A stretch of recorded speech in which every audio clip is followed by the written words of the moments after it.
In continuation of the last two videos of periodic properties of chemistry paper 1 of BSc part 1, in this video we are going to study about ionic radii. Ionic crystals consists of positively and negatively charged ions.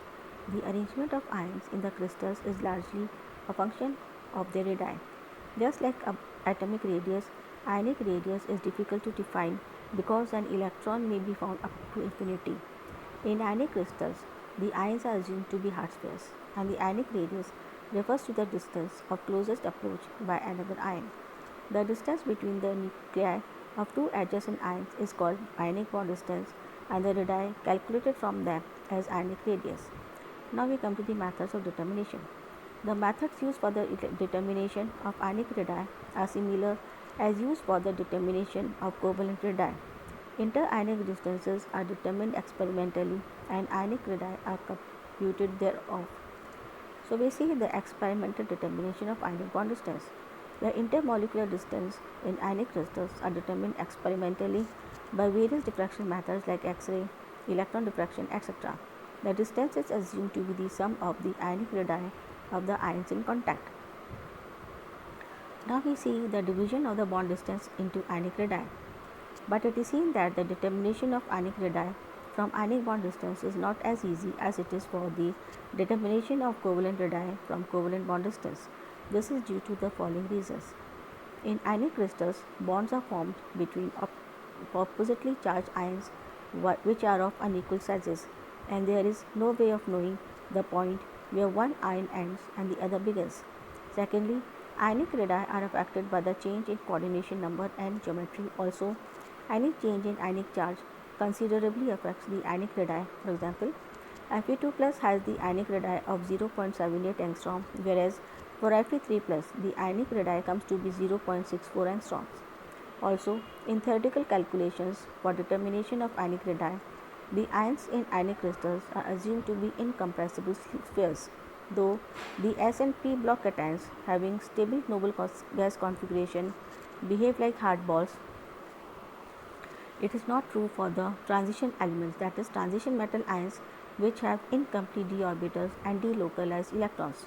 Consequently, their theoretically calculated radii for the transition metal ions are different from the actual radii for the ions in compounds. Now we come to the method. There are two methods, and the first method is similar to that used for the determination of covalent radii, but this has limited applicability and is applied to the compounds like lithium iodide, in which relatively large anions are packed around small cations. In such compounds, anions touch each other as shown in figure. Now the iodide internuclear distance is determined experimentally. Half of this distance is taken as the ionic radius of the iodide ion.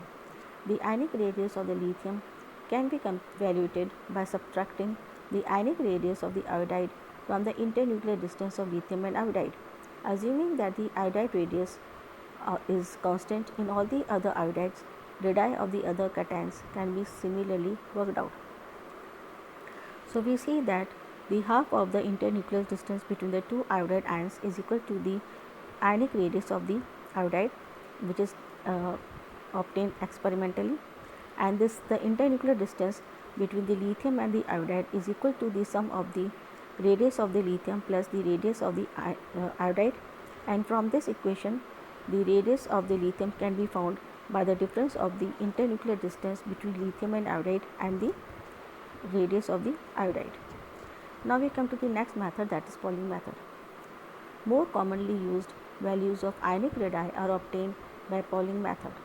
It's based on the fact that in an isoelectronic series, the ion with the greatest nuclear charge is smallest and that having the lowest nuclear charge is the largest.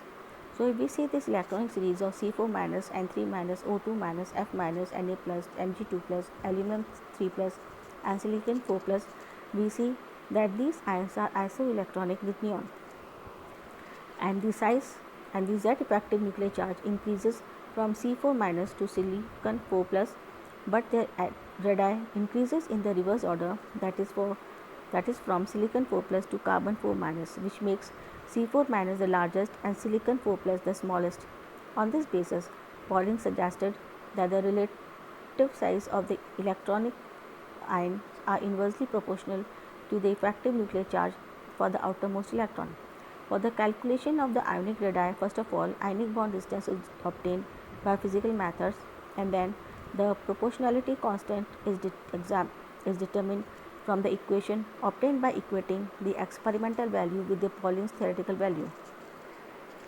For example, if we want to find the calculation of ionic radii of sodium plus and fluoride ion, the sodium to fluoride bond distance of sodium fluoride crystals is found to be 2.31 angstrom from diffraction method. That is 2.31 is the internuclear distance of the sodium and fluoride. So this is the bond distance of the sodium fluoride crystal. Now if we see the calculation, then according to Pauline's assumption, the radius of the sodium ion is inversely proportional to the effective nuclear charge of the sodium, or we can say that radius of the sodium ion is equal to C upon effective nuclear charge of sodium. Similarly, the radius of the fluoride ion is inversely proportional to the effective nuclear charge of fluoride ion, or radius of the fluoride ion is equal to C upon effective nuclear charge of fluoride, where C is the proportionality constant, R is the radius, and Z is the effective nuclear charge. If S is the screening constant, which remains constant for the isoelectron ions, then given that sodium fluoride internuclear distance is 2.31, hence Z effective nuclear charge is equal to Z minus S.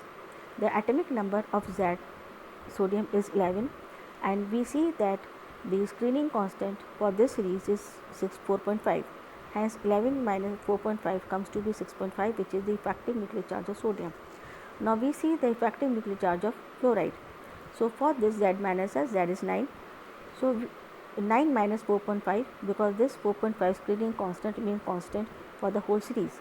So 9 minus 4.5 comes to be 4.5. So we see that 6.5 is the effective nuclear charge of sodium and 4.5 is the effective nuclear charge of fluoride. So if we see according to this calculation, then the value comes to be 4.5 for the screening constant. Z is the atomic number. Therefore, C upon 6.5 plus C upon 4.5 is equal to 2.31, because this is equal to the ionic radius of the sodium and this is equal to the ionic radius of the fluoride.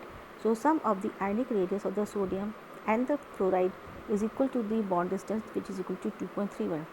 So if we solve this, then we get carbon is the C, that is the proportionality constant, comes to be 6.44.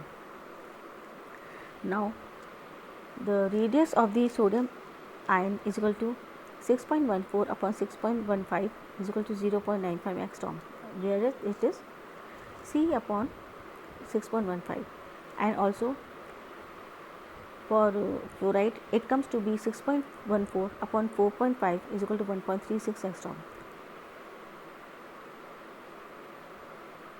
So for the sodium ion is the sodium ion is 0.95 angstrom and fluoride ion is 1.36 angstrom.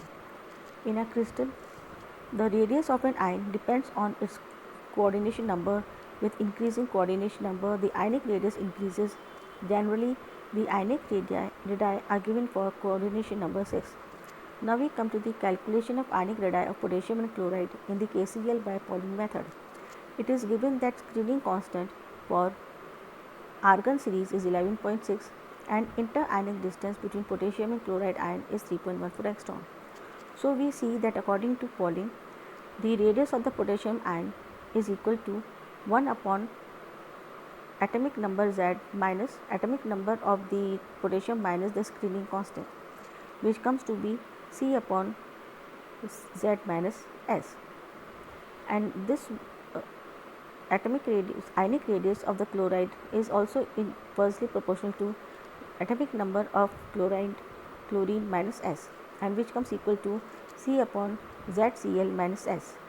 Now we see that radius of the case potassium ion and radius of the chloride ion is equal to C upon atomic number of the potassium minus screening constant plus C upon atomic number of the fluoride minus S. And we know that Zk is 19 and ZCl is 17. Thus, sum of the radius of the potassium plus chloride ion comes to be C upon 19 minus 11.6, plus C upon 17 minus 11.6. We see that 11.6 is the screening constant.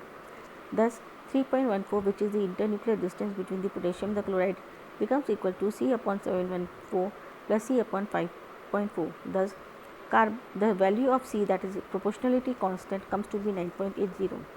Hence, we can say that the atomic ionic radius of potassium comes to be 9.80 upon 7.4, which is equal to 1.32 angstrom, and the ionic radius of the chloride comes to be 9.80 upon 5.4, which comes to be 1.81 angstrom. Thus, 1.32 angstrom is the ionic radius of potassium ion, and 1.81 is the ionic radius of the chloride.